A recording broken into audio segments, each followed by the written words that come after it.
Life for me has always been kinda like a slow train. As long as I stayed on board and followed orders, there'd be no pain. I was promised safety, and I was told that if I sped the train up, there'd be nobody to save me.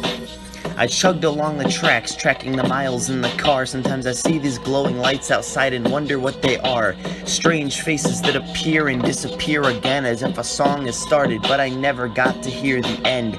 And every time I ask the conductor what I wish to know, he simply tells me if I want, I can step into the cold and go explore all the surroundings, every cliffside high and low. Then he reminds me if I do this, I'll forever be alone. One day one of the faces jumped out at me in the dark. I tried to track its movements, but it didn't make it very far, because out of the bushes came a couple more without a sound. They surrounded the first, and then they mauled him to the ground. And when I went to the conductor and I asked if we could help, he struck me to the floor and told me to worry about myself. The first face was killed, and my face was scarred. I felt like I saw malice that night shining from the stars.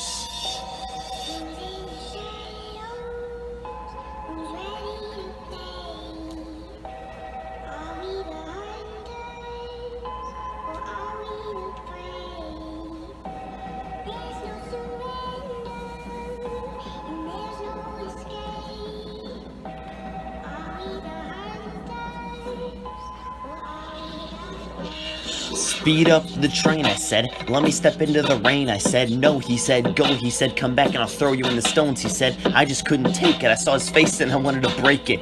But every time he spoke, I was afraid, frozen in stasis. But no more. I took the broomstick that he had me clean with, stepped into the conductor's car and brought myself to beat him. You can't conduct this train, he said. He looked into my eyes, he said, without becoming like me. I hit him one more time and then I threw the broom away. I peeled off his face to reveal the gears and wires that had kept him in his place.